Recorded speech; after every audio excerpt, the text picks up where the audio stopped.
Knowledge campus के इस YouTube channel पे आपका स्वागत है। इसमें दो पार्ट में इसका वीडियो आ चुका है, 2 चैप्टर का, जिसमें कि प्रथम चैप्टर है ऑर्गेनिक, जिसका कि 4 पार्ट में वीडियो है, और दूसरा चैप्टर आवर्त सारणी, जिसका कि 2 पार्ट आ चुका है, तीसरा और लास्ट पार्ट है, जिसमें कि आधुनिक आवर्त सारणी और मैनलिफ के आवर्त सारणी में अंतर और मैनलिफ के आवर्त सारणी का दोष पढ़ते हैं। देखते हैं, ये है मैनलिफ का आवर्त सारणी का एक छोटा सा यहाँ पे क्या बनाए हुए हैं, रूप बनाए हुए हैं, जिसमें आप देख सकते हैं 1 2 3 4 5 6 7 और 8 कितने हैं, 8 वर्ग हैं, और क्षैतिज रेखा 6, यानी कि मैनलिफ के आवर्त सारणी के दोष। ये मैनलिफ का आवर्त सारणी है। इसके बाद क्या आया, आधुनिक आवर्त सारणी। इस आवर्त सारणी में गुण पिछले वाले वीडियो में पढ़ चुके हैं। इस वीडियो में क्या पढ़ते हैं, दोष, यानी कि कमी क्या क्या है इस आवर्त सारणी में। देखते हैं, पहला एक कमी है, आप देख सकते हैं एक हाइड्रोजन वर्ग 1 में है और हाइड्रोजन वर्ग 7 में भी है। हाइड्रोजन की अनिश्चित स्थिति, यानी कि कोई निश्चित स्थिति नहीं है, एक यहां भी है और एक यहां भी है। वर्ग 1 और वर्ग 7 में 2 जगह क्या आ गया, आपका हाइड्रोजन आ जाता है। ये क्या हुआ, एक अनिश्चित स्थिति को दर्शाता है। क्योंकि हम लोग जानते हैं हाइड्रोजन क्या है, अधातु है, और ये क्षार धातु के साथ भी आ गया है इसमें, और ये फ्लोरीन क्लोरीन ब्रोमीन यानी कि अधातु के साथ भी है। तो पहला कमी क्या हो गया दोस्तों, हाइड्रोजन की अनिश्चित स्थिति। पहला कमी क्या हो गया, हाइड्रोजन की अनिश्चित स्थिति, यानी कोई स्थिति निश्चित नहीं है। दूसरा कमी देखते हैं, चूंकि जानते हम लोग मैनलिफ का आवर्त सारणी किस पे बनाया गया है, किस बिहाफ पे बनाया गया है, परमाणु द्रव्यमान के बढ़ते क्रम के अनुसार से। इसका मतलब क्या हुआ, कम परमाणु द्रव्यमान वाले तत्व पहले और ज्यादा परमाणु द्रव्यमान वाले तत्व क्या आएगा, बाद में होना चाहिए। लेकिन कहीं कहीं पे क्या हुआ, गुण एक जैसा करने के कारण क्या हुआ, यह दिक्कत आ जाता है। जैसे कि यहाँ पे टेल्यूरम और आयोडीन, जानते हम लोग आयोडीन का क्या होता है, और टेल्यूरम, आयोडीन का परमाणु संख्या टेल्यूरम से क्या होता है, कम होता है। इसका क्या होगा, परमाणु द्रव्यमान क्या होगा, आयोडीन का टेल्यूरम से कम होगा। इसका मतलब क्या होना चाहिए, पहले आयोडीन आना चाहिए, इसके बाद क्या आना चाहिए, टेल्यूरम आना चाहिए। लेकिन आप यहाँ देख सकते हैं तो पहले क्या हो गया, टेल्यूरम और आयोडीन। इसका मतलब क्या है कि परमाणु द्रव्यमान कहीं कहीं पे गुण मिलाने की स्थिति में क्या हो गया है कि परमाणु द्रव्यमान के क्रम में क्या हो गया, अतिक्रमण हो गया। तो दूसरा इंपोर्टेंट क्या आ गया दोष इसमें, परमाणु द्रव्यमान के क्रम में अतिक्रमण। तीसरे नंबर पे देखते हैं, समस्थानिक के लिए जगह नहीं है। समस्थानिक के लिए क्या है, जगह नहीं है। समस्थानिक होता क्या है, तो नाम से देखते हैं समस्थानिक, यानी कि जिसका परमाणु संख्या क्या हो, समान हो, परमाणु संख्या क्या हो, समान, लेकिन परमाणु द्रव्यमान क्या हो, भिन्न भिन्न हो। जैसे कि ऑक्सीजन 8 16, ऑक्सीजन 8, यानी परमाणु संख्या ऑक्सीजन का 8 ही होगा, एक इसका 18 भी होता है। ये क्या आपस में समस्थानिक है। और चूंकि यहाँ पे हम लोग जानते हैं ये किसके बिहाफ पे बनाया गया है, परमाणु द्रव्यमान के आधार पे। इसका तो 16 हो जाएगा, लेकिन 18 किसी और का होगा, तो क्या हो गया, समस्थानिक के लिए निश्चित जगह नहीं हो पाएगा। क्यों, क्योंकि मैनलिफ का आवर्त सारणी किस पे बनाया गया है, परमाणु द्रव्यमान के बढ़ते क्रम के अनुसार से, परमाणु संख्या के बढ़ते क्रम के अनुसार से बनाया नहीं गया है। तो क्या हो गया, समस्थानिक के लिए भी कोई जगह नहीं है आपका। चौथा और इंपोर्टेंट कारण क्या हो गया यहाँ पे कि परमाणु द्रव्यमान के अनुसार सजाने के चक्कर में क्या हुआ, कहीं कहीं पे कि गुण एक जैसा होना चाहिए एक समूह में, यानी कि इस समूह को जैसे हम क्षार धातु कहते हैं। तो lithium sodium potassium rubidium caesium ये क्या आपका क्षार धातु है। इसका गुण तो क्या हो गया, एक जैसा है, लेकिन कहीं पे जैसे कि कॉपर और चांदी दोनों का गुण कैसा है, एक जैसा है। तो आप देख सकते हैं कॉपर किसमें है, फर्स्ट वर्ग में है, और चांदी किसमें है, द्वितीय वर्ग में है। जबकि दोनों को किसमें होना चाहिए, एक वर्ग में अगर आता तो क्या होता, एक गुण का तत्व एक वर्ग में आ गया, लेकिन यहाँ पे क्या हुआ, ये इस वर्ग में है और ये द्वितीय में है। तो क्या हुआ, समान गुण वाले तत्वों का भिन्न भिन्न वर्गों में रखा जाना। होना क्या चाहिए, दोनों का गुण एक जैसा है तो दोनों किसमें होना चाहिए, एक वर्ग, कोई निश्चित वर्ग होना चाहिए, 1 में हो, 2 में हो, 4 में हो, उससे कोई फर्क नहीं पड़ता, लेकिन किसमें होना चाहिए, एक कोई निश्चित वर्ग होना चाहिए। लेकिन क्या हुआ, यहाँ पे परमाणु द्रव्यमान के अनुसार सजाने पे क्या होता है कि समान गुण वाले तत्वों का भिन्न भिन्न वर्गों में रखा जाता है।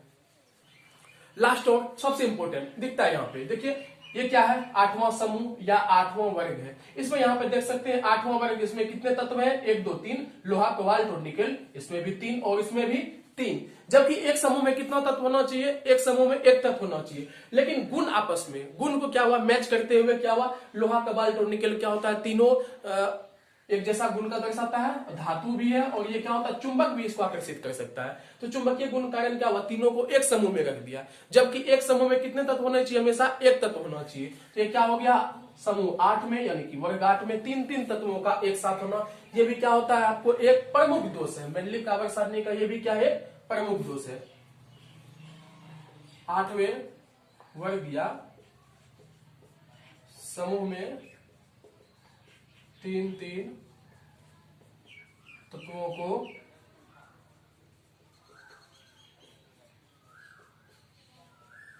एक साथ रखा जाना, ये क्या हो गया, आपका एक प्रमुख दोष हो गया। एक बार फिर से दोहराते हैं, पहला स्थिति में हाइड्रोजन की अनिश्चित स्थिति याद करने की जरूरत नहीं है, आप इसको थोड़े से माइंड में बैठाते हैं तो आपको हमेशा के लिए परमानेंट हो जाएगा।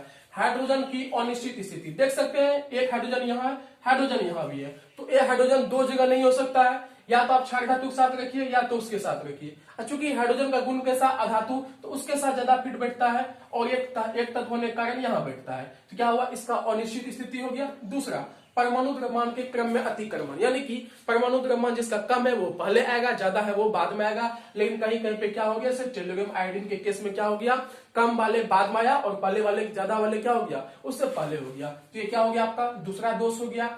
तीसरा दोष, समस्थानिक के लिए जगह नहीं है। समस्थानिक क्या होता है, जिसका परमाणु संख्या समान लेकिन परमाणु द्रव्यमान क्या होना चाहिए, भिन्न भिन्न होना चाहिए। इसका मतलब कोई निश्चित जगह नहीं दे सकते। जैसे इसमें ऑक्सीजन दोनों का परमाणु संख्या 8 ही है, लेकिन द्रव्यमान क्या हो गया, भिन्न भिन्न हो गया, एक यहाँ जाएगा एक कहीं और चले जाएगा, तो क्या हो गया, एक जगह स्थान उसका नहीं आ सका कोई पक्का, तो समस्थानिक के लिए स्थान उपलब्ध नहीं है, एक प्रमुख दोष हो गया। चौथा दोष क्या हो गया, समान गुण वाले तत्व, जो भी समान गुण वाले तत्व है उसको क्या होना चाहिए, एक समूह में आना चाहिए। लेकिन यहाँ कॉपर और चांदी एक जैसा गुण रखता है, दोनों क्या है, धातु है, दोनों क्या धातु है, तो एक वर्ग में होना चाहिए या एक समूह होना चाहिए, तो एक समूह में नहीं है, ये क्या होगा इसका चौथा इंपोर्टेंट दोष है। और पांचवा तो सीधा दिख रहा है कि एक समूह में एक तत्व होना चाहिए, लेकिन गुण मिलाने की स्थिति में क्या हो गया, यहाँ पे 8वें समूह में 3 तत्वों को एक साथ रख दिया गया है, जो कि इसका प्रमुख दोष है। यह आपका 5 प्रमुख दोष है, देख सकते हैं, पॉज करके वीडियो उतार सकते हैं।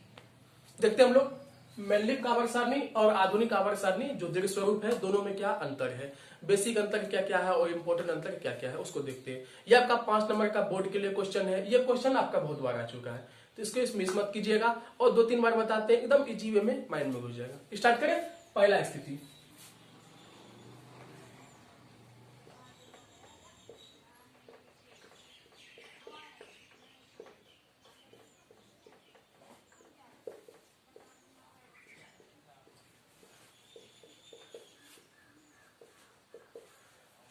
हम लोग जानते हैं कि मेंडलीव आवर्त सारणी किसमें बनाया गया है, परमाणु द्रव्यमान के बढ़ते क्रम के अनुसार से। परमाणु द्रव्यमान के बढ़ते क्रम के अनुसार से इस विभाग पे क्या हुआ, ये आवर्त सारणी का निर्माण हुआ है। जबकि आधुनिक आवर्त सारणी परमाणु संख्या के बढ़ते क्रम के अनुसार बनाया गया है।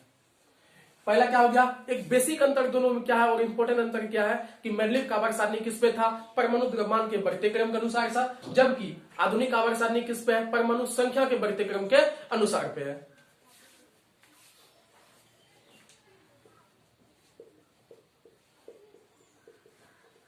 यह आवर्त सारणी का यह कैसा है, एक छोटा रूप है। इसमें कितने तत्व थे, तकरीबन 56 तत्व थे।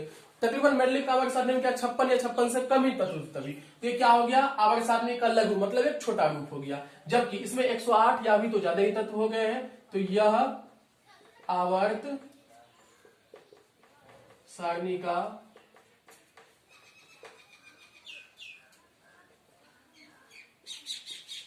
दीर्घ रूप है। यह क्या है, आवर्त सारणी का एक छोटा रूप था और वो क्या है, आवर्त सारणी का एक दीर्घ रूप है।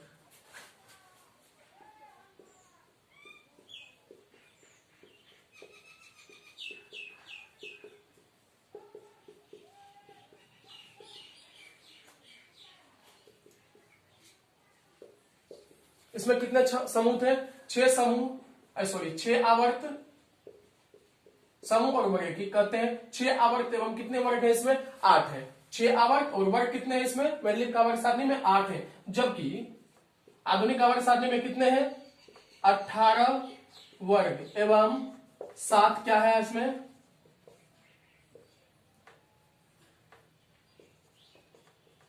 7 आवर्त है। आवर्त क्या होता है? क्षैतिज रेखा का आवर्त कहते हैं, ऊर्ध्वाधर रेखा क्या कहते हैं? वर्ग कहते हैं। इसमें कितने हैं? इसमें 6 आवर्त और 8 वर्ग है, इसमें 18 वर्ग एवं 7 आवर्त है। ये इसका बेसिक हो गया। ये क्या हो गया? छोटा रूप हो गया। ये क्या हो गया? एक बड़ा रूप है। इसमें कई दोष हैं।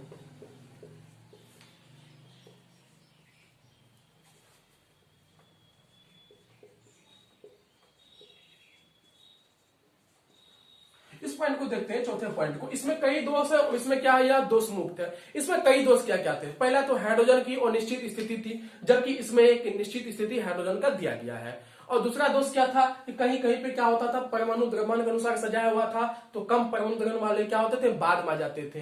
लेकिन इसमें क्या हुआ? ऐसी समस्या नहीं है, परमाणु संख्या के आधार पर सजाया गया है और सभी तत्व क्या हुआ? आपस में एक सिस्टमेटिक बैठ गया है। इसमें क्या था? समस्थानिक के लिए आपको जगह नहीं था, जबकि इसमें समस्थानिक के लिए आसानी से होगा। क्यों? क्योंकि परमाणु संख्या बढ़ते क्रम के अनुसार सजाया गया था। जैसे मान लिया जाए ऑक्सीजन है, ठीक है, ऑक्सीजन 8 है, तो इसके बाद ऑक्सीजन के बाद क्या था? यहाँ पे फ्लोरीन है। ऐसे सजाया गया है इसमें। तो ऑक्सीजन 8 है, तो ऑक्सीजन का क्या होगा? 8 हो गया 16, 8 और 18 दोनों आ सकता है एक जगह पे, कोई दिक्कत नहीं है, क्योंकि दोनों का परमाणु संख्या कैसा है? 8 ही है। और दोनों इसमें आधुनिक आवर्त सारणी बना भी किस पे है? परमाणु संख्या के आधार पर बनाया गया है। तो क्या होगा? इसमें समस्थानिक भी एग्जिस्ट आराम से आ सकते हैं। ठीक है,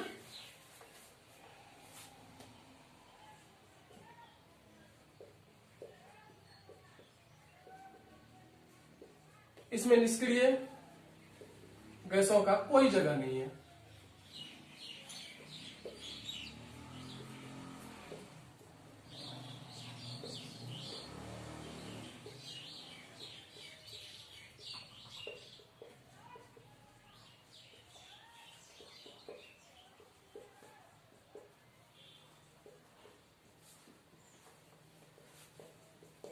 हम लोग जानते हैं कि जब मैंडेलिक आवर्त सारणी बना था तभी तकरीबन क्या हुआ था कि निष्क्रिय गैसों यानी निष्क्रिय जो भी तत्व है, नियोन हो गया, आपका आर्गन हो गया, ये सब क्या था? आविष्कार नहीं हो पाया था। इसके इसमें क्या था? कोई जगह भी नहीं था। जबकि आधुनिक आवर्त सारणी के 18वें यानी कि लास्ट वर्ग में आप जाकर देख सकते हैं, तो नियोन हो गया, आर्गन हो गया, क्रिप्टॉन हो गया, वो क्या होता है? निष्क्रिय गैस यानी शून्य वर्ग में। लास्ट में क्या होता है? इसका एक निश्चित जगह क्या हुआ है? दिया गया है, जबकि इसमें निश्चित जगह नहीं दिया गया था।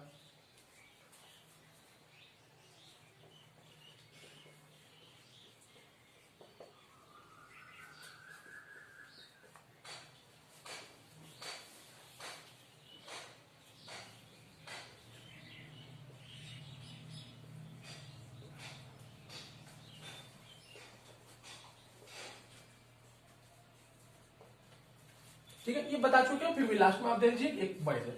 क्या होता है कि मैंडेलिक आवर्त सारणी में हाइड्रोजन की निश्चित स्थिति नहीं थी, दो जगह आ गया था। तो यहाँ पे क्या हो गया? हाइड्रोजन को एक वर्ग के साथ प्रथम वर्ग में रखा गया, सबसे ऊपर अलग करके हटा के, जिसमें कि हाइड्रोजन का एक निश्चित स्थिति प्रदान करने का प्रयास किया गया है। तो देख सकते हैं बेसिक क्या है, एक बार फिर से रिवीजन करते हैं। यह तत्वों के क्या है? परमाणु द्रव्यमान के बढ़ते क्रम के अनुसार से लिया गया है। यह क्या है? परमाणु संख्या, यह बहुत ज्यादा इंपोर्टेंट है आपका। ये यहाँ पे परमाणु द्रव्यमान और ये किसमें है? परमाणु संख्या के बढ़ते क्रम के अनुसार से। यह आवर्त सारणी कैसा है? छोटा स्वरूप है। यह कैसा है?